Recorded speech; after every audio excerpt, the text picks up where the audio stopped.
Sir வணக்கம். உங்களோட இன்ட்ரோவ கொஞ்சம் சொல்லுங்க சார். வணக்கம் வணக்கம். நம்ம மதுரை குலமங்கலத்தில் ஜோதி டர்னிங் பாயிண்ட் அப்படின்னு சொல்லி மது போதை மறுவாழ்வு சிகிச்சை மையம் வச்சுருக்கோம். இந்த சிகிச்சை மையத்தில் பார்த்தீங்க அப்படின்னா குடிக்க அடிக்ட் ஆனவங்க அவங்களுக்கு நம்ம தொடர்ந்து சிகிச்சை கொடுத்துக்கிட்டு இருக்கோம்.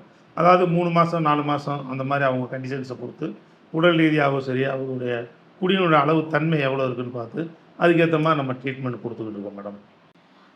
இந்த ட்ரீட்மெண்ட் 3 மாசம்னு சொல்றீங்க. 3 மாசத்துல கண்டிப்பா ஒரு பேஷண்ட்ட க்யூர் பண்ண முடியுமா? கண்டிப்பா முடியும். அதுக்கு உண்டான நிறைய உதாரணங்கள் இருக்கு. இது போக பார்த்தீங்க அப்படின்னா, குடிக்கு அடிக்ட் ஆனவங்களுக்கு தான் இந்த ட்ரீட்மெண்ட்டு. அதாவது குடிக்கு அடிக்ட் ஆகல, என்னைக்கோ ஒரு நாள் குடிக்கிறாரு, அவர் ஃபேமிலியை கரெக்டாக ரன் பண்ணுறாரு, சொசைட்டியில் கரெக்டாக இருக்காரு, ஒரு பிஸ்னஸில் கரெக்டாக இருக்காரு அப்படின்றவங்களுக்கு இந்த ட்ரீட்மெண்ட் தேவையே கிடையாது. அவர் நாங்கள்லாம் ஒரு குடியார லிஸ்ட்லேயும் நாங்கள் சேர்க்கறதில்ல. ஏன் அப்படின்னா, அவங்க ஏதோ இதுக்கு பண்ணுறாங்க அப்படின்னு புரிஞ்சிருது. ஆனால் முதல்ல கம்மியாக ஆரம்பித்து அவங்களுக்கு அளவு கூடி அந்த குடிக்க அடிக்ட் ஆகிறாங்க அப்படின்னு மற்றவங்க சொல்கிற அளவுக்கும் அவரும் ஃபீல் பண்ணுற அளவுக்கும் வருது பார்த்தீங்களா? அப்போ தான் அவங்களுக்கு பிரச்சனையே இருக்குது. அவங்களுக்கு கரெக்டாக ஒரு 3 மாத ட்ரீட்மெண்ட்டில் நாங்கள் சௌரியம் பண்ணுவோம். இதில் எப்படி நாங்கள் சௌரியம் பண்ணுறோம் அப்படின்னா, அதாவது அவருக்கு தண்டனையோ அறிவுரையோ வேலை செய்யாது.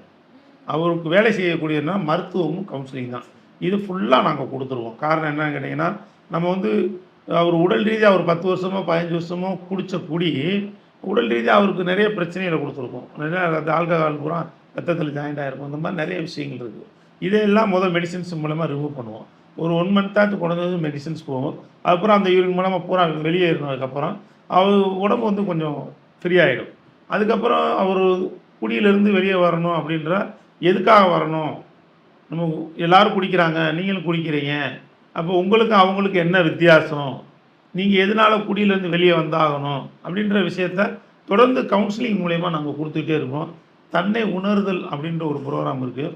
அந்த ப்ரோக்ராம் மூலயமா நான் யார், நான் எப்படியா கொண்ட ஒரு ஆள், நான் என்ன மாதிரி நான் இருந்திருக்கேன், இப்போ என்ன மாதிரி இருந்துக்கிட்டு இருக்கேன், நம்ம என்ன ஆகணும், ஏன் நம்ம இப்படி இருக்கோம் அப்படின்ற அந்த விஷயத்தை நாங்கள் முழுமையாக புரிய வச்சுருவோம். இது போக ஃபேமிலியில் நம்ம எப்படி நடந்துக்கிட்டு இருக்கோம், ஒரு மனைவிக்கு உரிய மரியாதை நம்ம கொடுக்குறோமா, ஒரு தாய்க்கு உரிய மரியாதை கொடுக்குறோம், ஒரு தகப்பனுக்கு உரிய மரியாதை கொடுக்குறோமா, நம்ம பிள்ளைங்களுக்கு நம்ம என்ன சொல்லி கொடுத்து வளர்க்குறோம், இதெல்லாம் தெரியாமல் அவங்க குடி அப்படின்ற சதா குடி எந்த நேரமும் அந்த சுற்றி அந்த குடியை பற்றின எண்ணம், குடியை பற்றின சிந்தனை அதுக்குள்ளே வாழ்கிறனால அவங்களுக்கு இது பெரிய ப்ராப்ளமாக இருக்குது. இதிலேருந்து அவங்கள வெளியே கொண்டு வந்துடுவோம். ஸோ அவருக்கு கவுன்சிலிங் எதுக்கு கொடுக்குறோம் அப்படின்னா, உடல் ரீதியாக அவருடைய பிரச்சனை மெடிசின்ஸ் மூலிமா ஆல்க கலப்புறம் வெளியேற்றி சரி பண்ணிடுவோம். இது போக கவுன்சிலிங் எதுக்கு அப்படின்னா, மன ரீதியாக அவர் மைண்ட் ரீதியாக இதுலேருந்து வெளியே வரணும் அப்படின்றதுக்கு அந்த விஷயத்தை நான் பண்ணுறோம். ஏன் அப்படின்னா, அவங்க எல்லாத்துக்குமே குடிச்சு பழகினவங்க. இன்பம் துன்பம் நல்லது கெட்டது, ஒரு டெத்து நடந்தாலும் குடிப்பாங்க, ஒரு ஃபேமிலியில் யாருக்காச்சும் ஒரு பிரசவம் ஆகிருக்கு, குழந்தை பிறந்திருக்கு அப்படின்னாலும் குடிப்பாங்க, ஒரு கல்யாணம் ஆகிருக்குன்னா குடிப்பாங்க, பிள்ளைங்க வயசுக்கு வந்துட்டா குடிப்பாங்க, எது நடந்தாலும் ஒரு பையனுக்கு ஏதோ ஒரு ஆக்சிடென்ட் ஆகிடுச்சு, விபத்து நடந்துருச்சு, அதுக்கும் குடிப்பாங்க. ஐயோ எனக்கு விபத்து நடந்துருச்சு, இந்த மாதிரி சொந்தக்கார பையனுக்கு நான் ரொம்ப பிரியமானவன் அப்படின்னு சொல்லி குடிப்பாங்க. யாராவது வயசு கம்மியானவங்க இறந்துட்டாங்கன்னா ஐயோ போச்சு வாழ்க்கை, அதுக்கும் குடிப்பாங்க. ஏதோ ஒரு ஆக்சிடென்ட், எல்லா அமியத்துக்கும் குடிப்பாங்க. நல்லது நடந்தாலும் குடிப்பாங்க, கெட்டது நடந்தாலும் குடிப்பாங்க. இப்போ நல்லது கெட்டது மனிதனுக்கு வாழ்க்கையில் இல்லாமல் இருக்குமா? இருக்க தான் செய்யும். அப்போ குடி ஒரு தீர்வா? அது கிடையாது அப்படின்றத அவருக்கு முழுமையாக புரிய வச்சுருவோம். இதுலேருந்து வெளியே கொண்டு வந்துடுவோம். சில பேஷண்ட் வில்லிங்காக வருவாங்க சார். சில பேஷண்ட்டால் வரவே முடியாது. எவ்வளவோ பிரச்சனை பண்ணுவாங்க, அக்ரெசிவாக இருப்பாங்க, கோவப்படுவாங்க, நம்ம சொன்னாலுமே வீட்டில் இருக்கிறவங்கள அடிப்பாங்க. அந்த மாதிரி பேஷண்ட்ஸை நீங்கள் எப்படி ஹேண்டில் பண்ணுறீங்க? அந்த மாதிரி கரெக்டான கேள்வி. அந்த மாதிரி பேஷண்ட்ஸை நம்ம என்ன பண்ணணும் அப்படின்னா, அவங்கள்ட்ட இந்த மாதிரி விஷயத்தையும் சொல்லக்கூடாது. இந்த மாதிரி உங்களுக்கு ஒரு ட்ரீட்மெண்ட் இருக்குது, இந்த ட்ரீட்மெண்ட்டுக்கு வாங்க அப்படின்ற இந்த விஷயத்தையும் சொல்லக்கூடாது. அவரை நீங்கள் திருத்தணும் அப்படின்னு முடிவு பண்ணிட்டீங்க அப்படின்னா, இந்த மையத்துக்கு கால் பண்ணால் போதும், நாங்களே அவரை அழைச்சிட்டு வந்துடுவோம். அதாவது அவர் ஃபேமிலி மெம்பர்ஸோட சம்மதம் இருந்தால் போதும், அவருடைய சம்மதம் இருக்கணும்னு அவசியம் இல்லை. ஏன்னா அவர் அன்கான்ஷியஸாக தான் இருப்பார். அவரை போய் ஒரு சம்மதத்தை வாங்கி அவர் விரும்பி குடிக்கிற குடியை போய் விடுங்க அப்படின்னா, உனக்கு என்ன பிரச்சனை, நான் குடிக்கிறேன், என் காசு நான் குடிக்கிறேன், உனக்கு என்ன பிரச்சனை அப்படின்ற மாதிரி அவர் கொஸ்டின் தான் அவர் மைண்டில் இருக்குமே தவிர, இதை விடணும் எதுக்கு சொல்கிறாங்கன்ற எண்ணத்துக்கு வரமாட்டாங்க. அதனால் ஃபேமிலி மெம்பர்ஸ் எவ்வளோ சொல்லி பார்த்துருப்பாங்க இதுக்கு முன்னால். அதுக்கெல்லாம் ஒன்றும் ஒரு செவி சாதிக்கிற ஆள் கிடையாது. அப்படி ஆளாக இருக்க மாட்டாங்க இந்த முழு குடியாரங்க. அதனால் அவங்க அவங்களுக்கு சம்மதம் தேவையில்லை. எங்களுக்கு ஃபோன் பண்ணாலே நாங்களே கூட்டிகிட்டு போயிடுவோம். நிறைய டெக்னிக்ஸ் இருக்குது. உங்களுக்கு வந்து 100க்கும் மேற்பட்ட டெக்னிக்கெல்லாம் இருக்குது. அவர் அந்த மாதிரி சொல்லி கூப்பிட்டு போவோம். வேலையில் இன்ட்ரெஸ்ட்டாக இருந்தாருன்னா, இங்கே ஒரு வேலை இருக்குது வாங்க அப்படின்னு சொல்லி கூப்பிட்டு போயிடுவோம். ஏதோ மற்ற அந்த மாதிரி நிறைய விஷயங்கள் இருக்குது நாங்கள் ஃபாலோ பண்ணுவோம். இப்போ வந்து நீங்கள் நிறைய பேஷண்ட்ஸை பார்த்துருக்கீங்க, பார்த்துக்கிட்டு இருக்கீங்க, நிறைய பேரை க்யூர் பண்ணியிருக்கீங்க. ஸோ நான் இப்போ கேட்குற கேள்வி என்னென்னா, சில பேஷண்ட்ஸை நீங்கள் கூட்டிகிட்டு வரப்ப அவங்க ஃபேமிலி மெம்பர்ஸோட மைண்ட் செட் என்ன, க்யூர் பண்ணி அவங்க கிட்ட சேர்க்குறப்ப அவங்களோட மைண்ட் செட் என்ன, அந்த 2 மைண்ட் செட்டையும் நீங்கள் எப்படி பார்க்குறீங்க? அது வந்து இங்கே வந்து சேர்க்கும்போது என்ன பண்ணுவாங்க அப்படின்னா, ஒரு நம்பிக்கை இல்லாமல் தான் சேர்ப்பாங்க. எப்படி வந்து ஒரு சரியாவார், எவ்வளவோ நம்மளும் முயற்சி பண்ணிட்டோம், யார் யாரோ சொல்லி பார்த்துட்டோம், ஊரில் உள்ள பெரிய மனுஷங்கலாம் சொல்லிட்டாங்க, அவருக்கு பிடித்தமானவங்க சொல்லிட்டாங்க, அவர் பயப்படக்கூடிய ஆளுகள் சொல்லிட்டாங்க, அவருக்கு மேலே உள்ள அதிகாரிகள் சொல்லிட்டாங்க, அதுபோக கடவுள்கிட்ட நிறையா முறையிட்டுட்டோம், நிறைய நேர்த்திக்கடன் போட்டுட்டோம், அதுபோக நிறைய கயிறு கட்டிட்டோம், ஐயப்பன் கோயிலுக்கு மாலை போட்டு போயிருக்காரு, முருகன் கோயிலுக்கு மாலை போட்டு போயிருக்காரு.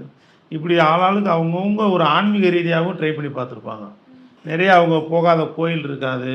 பெண்களை பொறுத்த வரைக்கும் கணவன் குடிக்கிறாருன்னா அந்த பெண்கள், இல்லைன்னா அந்த பையன் குடிக்கிறான்னா அவங்க அம்மா, இவங்க போகாத கோயில் இருக்காது. நிறைய இடங்களுக்கு இந்த மாதிரி நிறைய முயற்சி பண்ணியிருப்பாங்க. அவங்க எல்லாத்திலையும் உடஞ்சி இது வந்து சரியில்லை, சாத்தியப்படாதுன்ற ஒரு மனநிலை தான் இருப்பாங்க. அதில் மாற்று கருத்துக்கு இடம் இல்லை. ஸோ அவங்க நம்பிக்கை இல்லாமல் தான் இருப்பாங்க. ஜஸ்ட் ஏதோ ஒரு முயற்சி பண்ணி பார்ப்போமே அப்படின்னு சின்ன ஒரு பொறி தட்டுப்படும். அந்த நம்பிக்கையில் 10ஓட இது ஒன்று, முடிஞ்சால் பார்ப்போம், இல்லைன்னா விட்ருவோம் அப்படின்ற எண்ணத்தில் தான் செய்வாங்க. ஸோ வந்து ஒரு கியூர் ஆகி போனதுக்கப்புறம் அவங்க வந்து நான் கும்பிட்ட தெய்வம் என்னை கைவிடலை அப்படின்ற ஒரு ஃபீலிங்க்கு போயிடுவாங்க. எங்களுக்குமே வந்து ரொம்ப நன்றி உணர்வோடு எங்கள்கிட்ட பேசுவாங்க. நாங்கள் அதை எதிர்பார்க்குறது இல்லை. இருந்தாலும் அவங்க வந்து சொல்கிற வார்த்தையில் வந்து உங்களுக்கு தான் சார் இந்த நன்றியெல்லாம் சேரும் அப்படின்னு. கடவுளே கிடையவே கிடையாது. உலகத்தில் எல்லாத்துக்கும் பெரியவன் ஒரே ஒரு கடவுள், ஒரே ஒரு தெய்வம். அதனுடைய அனுகரணைகள் ஆசை இருந்தால் மட்டும்தான் இந்த மாதிரி மையங்களில் அவங்க கொண்டு போய் சேர்க்க முடியும். அதுக்கு உண்டான எண்ணங்களும் வரும். அதை முழுமையாக நாங்கள் நம்புவோம். வர்ற பேஷண்ட்டுக்கு அந்த நம்பிக்கையை கொடுப்போம். அவங்க தான் காரணமே தவிர நானோ மற்றவங்களோ கிடையாது. எல்லாருமே ஒரு கருவியாக இருந்து செயல்படுத்துகிறோம். ஒரு முயற்சி எடுக்கிறோம், ஒரு நல்ல முயற்சி எடுக்கிறோம். அவங்க அதில் க்யூர் ஆகி வெளியே போகிறாங்க. அதுக்கப்புறம் அவங்களுடைய மனநிலை எங்களுக்கு நன்றி கடன் பட்டவங்க மாதிரி இருப்பாங்க. அந்த மாதிரி தான் இருக்கும். இங்கே 3 மாதம் ட்ரீட்மெண்ட் சொன்னீங்களே சார், இந்த 3 மாத காலகட்டத்தில் பேரண்ட்ஸ் யாரும் இங்கே வந்து ஸ்டே பண்ணுவாங்களா, இல்லை நீங்களே இல்லை, எல்லாமே? பேரண்ட்ஸ் யாருமே நம்ம இருக்க வேண்டிய அவசியம் இல்லை. 3 மாதம் அவரை ட்ரீட்மெண்ட்டில் சேர்த்து விட்ட உடனே போதும். அதுக்கப்புறம் வந்து அவர் 1 மந்த்துக்கு அப்புறம் தான் அவரை பார்க்குறதுக்கு அலோவ் பண்ணுவோம். அலோவ் பண்ணி 2 வார்த்தை பேசுவாங்க, அதோட சரி போயிடுவாங்க. இது எல்லாமே அப்படின்னா ஒரு பிரிவினை இருந்தால் தான் அவங்க இங்கே உள்ளவங்களுக்கு அந்த நாங்கள் சொல்லக்கூடிய கவுன்சிலிங்கு, குடும்பத்தினுடைய அருமை, மனைவினா என்ன அப்படின்றத புரிய வைக்கும்பொழுது அவங்க ஏற்றுக்குவாங்க. எதுவுமே வந்து ஈஸியாக கிடச்சிட்டா வந்து யாருக்குமே வந்து அது பெருசாக தெரியாது. கொஞ்சம் டிஸ்டன்ஸ் இருந்தது அப்படின்னா அவங்களுக்கு வந்து ஒரு அதுக்கு உண்டான ஒரு கிரிப் இருக்கும். ஐயோ நம்ம இவ்வளோ நாள் நம்ம மனைவி அன்பாக நம்ம உபசரித்தாங்க, நம்ம பெத்த தாய் அந்தளவுக்கு பார்த்தாங்க, நம்ம அவங்களோட சரியாக இருக்க முடியாமல் போச்சு அப்படின்னு ஒரு ஃபீலிங்குள்ளே வரணும். அதுக்காக தான் அதெல்லாம் அவாய்ட் பண்ணியிருந்து குறைஞ்சது 1 மந்த்து கழித்து அவரை பார்க்க அலோவ் பண்ணுவோம். அதுபோக வந்து ஒரு 3 மந்த்ஸ் குறைஞ்சபட்சம் இது பண்ணுவோம். எங்கள் இடைப்பட்ட சிகிச்சையில் கூட்டிகிட்டு போனாங்க அப்படின்னா இங்கே மையத்தில் சேர்க்கவே வேணான்னு சொல்லிடுவோம். ஏன் அப்படின்னா அவங்களும் எவ்வளோ முயற்சி எடுத்திருப்பாங்க, அது சரியாகாமல் தான் இங்கே சேர்க்குறாங்க. நாங்களும் கடுமையான முயற்சி எடுத்து தான் அவரை சரி பண்ணுறோம். அப்போ இடைப்பட்ட நாளில் சிகிச்சை முடிகிறதுக்கு முன்னால் ஒரு கேதமாகிடுச்சு, ஒரு முக்கியமான கல்யாணம், அவர் அங்கே இருக்க வேண்டிய சூழ்நிலை இருக்குது, கூட்டு வந்துடும், இந்த மாதிரிலாம் போனாங்கன்னா அவர் போனோடனே குடிச்சிடுவார். குடிச்சிட்டு அவர் திரும்ப வந்து நாங்கள் எடுத்த ட்ரீட்மெண்ட் எல்லாமே வேஸ்ட்டாக போகும். அதனால் எங்களுக்கு பணமோ ஏதோ முக்கியம் கிடையாது. குறைஞ்சது ஒரு 3 மாதம், தேவைப்பட்டால் ஒரு 4 மாதம் இருக்கிற மாதிரி இருக்கும். நாங்கள் அதுக்குள்ளே நல்லபடியாக க்ளியர் பண்ணி அனுப்புவோம். நாங்கள் சொல்லும்போது கூப்பிட்டு போனால் 100% குளிக்காமல் இருப்பார். இல்லை அப்படின்னா முன்னால் அவங்க விருப்பத்துக்கு கூட்டிகிட்டு போகிறாங்கன்னா மற்ற சிகிச்சை மாதிரி கிடையாது. வீட்டில் வச்சு மருந்து சாப்பிட்டுக்குருவோம் அப்படின்லாம் கிடையாது. இருந்து நாங்கள் நல்லபடியாக பார்த்து விட்ருவோம், பார்த்து இது பண்ணிடுவோம். இங்கே இருக்கக்கூடிய பேஷண்ட்ஸ் வந்து சில நேரம் காய்ச்சல், தலைவலி, வேறு மாதிரி பிரச்சனைகள் இருக்கிறப்ப நீங்கள் எப்படி சார் ஹேண்டில்? அது அவங்களுக்கு உண்டான வந்து நர்ஸு ஃபெசிலிட்டி இருக்குது.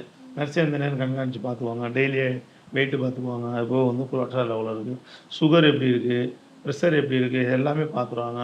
அவங்களுக்கு அல்சர் கம்ப்ளைண்ட் இருக்கா, ஏதாச்சும் இருக்கான்னு அதான். ஸோ மைனராக ப்ராப்ளங்கள் இருக்கும் பட்சத்தில் அவங்களுக்கு நாங்களே ட்ரீட்மெண்ட் கொடுத்து அதுக்கு உண்டான மெடிசன்ஸ் கொடுத்து பார்த்துருவோம். சைக்கால் டாக்டர், ஜென்ரல் டாக்டர் வந்து விசிட் பண்ணுறாரு. உடல் ரீதியாக அவருக்கு என்ன பிரச்சனை இருக்குன்னு பார்த்து சொல்லிடுவாங்க. அதுக்கேற்ற மெடிசன்ஸ் கொடுத்துருவோம். ஸோ மேஜராக ப்ராப்ளம் இருக்குது அப்படின்னும் போது நாங்கள் ஃபேமிலி மெம்பரை உடனே இமீடியட்டாக கூப்பிட்டு சொல்லிடுவோம். நாங்கள் செக்அப் பண்ணுவோம். செக் பண்ணி பார்க்கும்பொழுது அந்த ரிப்போர்ட்டை பார்த்துட்டு அதில் மேஜராக ஏதாவது ப்ராப்ளம் இருந்துன்னா ஃபேமிலி மெம்பரை கூப்பிட்டு சொல்லி நீங்கள் வெளியே ஹாஸ்பிட்டலில் வச்சு நீங்கள் க்யூர் பண்ணி அனுப்புங்க, ஏதோ சின்ன மைனர் ப்ராப்ளம் மைனர் ப்ராப்ளம்னா நாங்கள் பார்த்துறோம் அப்படின்னு அவங்களுக்கு அறிவுறுத்தி நாங்கள் அந்த வேலையை செஞ்சு கொடுப்போம். அதுக்கப்புறம் வெளியே அவங்க ட்ரீட்மெண்ட் எடுத்துகிட்டு உடம்பை சரி பண்ணிட்டு வந்தாங்கன்னா அப்புறம் குடி நோயிலிருந்து அவரை மீட்டு கொண்டு வரது நாங்கள் எல்லா வேலையும் நாங்கள் செஞ்சு கொடுத்துருவோம். மதுரையில் இருக்குது சார். மதுரையில் உள்ள பீப்புள்ஸ்க்கு மட்டும்தானா இல்லை ஆல் ஓவர் தமிழ்நாடு அந்த மாதிரி பண்ணுறீங்களா? இது வந்து ஆல் ஓவர் தமிழ்நாடு. தமிழ்நாட்டில் வந்து எங்கே வேணாலும் கூப்பிட்டுக்கலாம். நாங்கள் கார் அனுப்பிச்சி விட்ருவோம். நாங்கள் அனுப்பிச்சிட்டு அவங்கள கூட்டிகிட்டு வந்துடுவோம். எந்த ப்ராப்ளமும் கிடையாது. அதாவது பேஷண்ட்ஸோட ஃபேமிலிக்கு வந்து எந்த ஒரு பேடனும் கிடையாது. ஃபோன் பண்ணால் போதும், எங்களுக்கு என்ன அமௌண்ட் நம்ம சொல்கிறோமோ அந்த அமௌண்ட்டுக்கு ஏற்ற மாதிரி அவங்களுக்கு கம்ஃபர்டபுளாக இருக்கிற மாதிரி தான் ப்ரைஸ் இருக்கும். அதுக்கு நாங்கள் சொல்லிடுவோம். சொன்னதுக்கப்புறம் அதை அவங்க பே பண்ணிட்டா போதும். நாங்களே மற்ற எல்லா வேலையும் பார்த்துக்குவோம். அவர் முழு குடியாராக அனுப்புகிறாங்க. குடி இல்லாத மனுஷனை கூட்டிகிட்டு போயிடுவாங்க. இவ்வளோ. நீங்கள் சொன்ன கருத்துக்கள்லாம் கண்டிப்பாக மக்களுக்கு புரிஞ்சிருக்கும் சார். நல்ல ட்ரஸ்ட்டு, நல்ல ஒரு எதிர்காலம், நிறைய பேரை வாழ வைக்க வேண்டிய ட்ரஸ்ட்டு. அதனால் உங்கள் சேவை என்றென்றும் தொடரட்டும். வாழ்த்துக்கள் சார். நன்றி.